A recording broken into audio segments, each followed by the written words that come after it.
ప్రస్తుతం నవీన్ పట్నాయక్ గారు ఉన్నారు. నవీన్ పట్నాయక్ గారు చెప్పండి, గతంలో మీరు బస్ యాత్రలో కూడా కీలకంగా ఉన్నటువంటి వ్యక్తి ఈ రోజు మళ్ళీ బల్మూర్ వెంకట్ గారు ఏమంటున్నారు, కోదండరామ్ గారు ఏమంటున్నారు, చెనగాని దయాకర్ ఏమంటున్నారు, అద్దంకి దయాకర్ గారు ఏమంటున్నారు, వీళ్ళందరూ కలిసి నిరుద్యోగుల తరపున పోరాడిన వ్యక్తులే కాబట్టి వీళ్ళ పేర్లు తీసిన అన్న నిజమే. కానీ ఇది చెప్పే ముందు నాకు ఒకటి బాధ అనిపిస్తుంది. ఇవాళ జనార్దన్ అన్న ముఖం కనబడంగానే ఏదో ఎవరో తీవ్రవాదులు వచ్చినట్టుగా లోపల ట్రీట్ చేసే విధానం నచ్చలేదు. ఫస్ట్ ఆఫ్ ఆల్ నాకు చాలా బాధ అనిపించింది. అదే ఇప్పుడు తుంగతుర్తి ఎమ్మెల్యే కదా మనకు మందుల సమయం అన్న, ఆయన గురించి మేము ప్రచారం చేసినాం. అప్పుడు మేము తెలియదు ఆయనకి, కనీసం అక్కడ ఎట్లా బిహేవ్ చేశారు, బాధ అనిపించింది. సో ఇప్పుడు వీళ్ళందరూ కూడా బల్మూరి వెంకటన్న వీళ్ళందరూ కూడా సరే, బల్మూరి వెంకటన్న జియో ఫార్టీ విషయంలో మాకు 2-3 సార్లు మీటింగ్ పెట్టించిండు, మేము కృతజ్ఞత తెలుపుతాం. కానీ అతని దగ్గర పవర్స్ లేవు, ఉంటే ఏదో చేసేవాడేమో ఖర్చు. కానీ ఇంకా మిగతా రిమైనింగ్ ఎవరైనా ఉంటారో వాళ్ళు మమ్మల్ని కించపరచడం తప్ప పని చేయాలి, వీళ్ళకి ఏదో ఒకటి న్యాయం చేయాలని చెప్పేసి ఆలోచన లేదు. జనార్దన్ అన్న ఇవాళ పిలిచిండు కాబట్టి గౌరవప్రదంగా అన్న మీద నేను విలువతో వచ్చిన తప్ప వీళ్ళకు అంత నాలెడ్జ్ లేదు. మేము మాట్లాడే సబ్జెక్ట్ వాళ్ళకి అర్థం కావట్లేదు కాబట్టి వాళ్ళు అర్థం కాగానే బయటకు పోమని చెప్పేసి అంటున్నారు. కాబట్టి ఇంకా వీళ్ళు జాబ్లు ఇస్తారని చెప్పేసి నమ్మకం అయితే నాకు లేదు.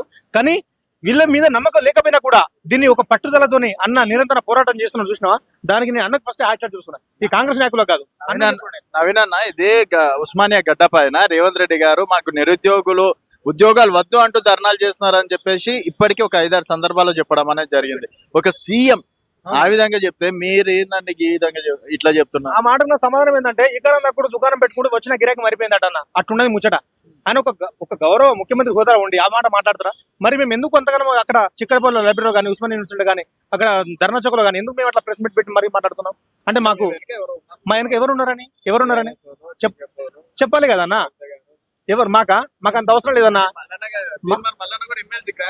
తీన్మార్ మల్లన్న ఆ రోజు మా ఇంటి పెద్ద లెక్క మేము అడిగినాం అక్కడ, కానీ అడ్డుకున్నారు, మమ్మల్ని దాడి చేసి రాంగ్ ప్రొటెక్ట్ చేసిళ్ళు. అది చాలా అవాస్తవం అది. సో కాబట్టి తిరుమల కూడా అర్థమైపోయింది, ఎస్ వీళ్ళు నిజం చెప్పాలంటే నేను వీళ్ళకి ఏం చేయలేకపోయినా కదా. అప్పుడు వార్తలు చదువుతున్నా, ఇప్పుడు కూడా వార్తలు చదువుతున్నా కదా. నేను వీళ్ళ గురించి ఎక్కడ కూడా మాట్లాడే కదా. పోరగాళ్ళు వచ్చి నిజంగా అడిగిళ్ళు, కానీ వాళ్ళని అబద్ధం మనం అట్లా చేద్దని చెప్పేసి పశ్చాత్తాప పడ్డాడు కూడా.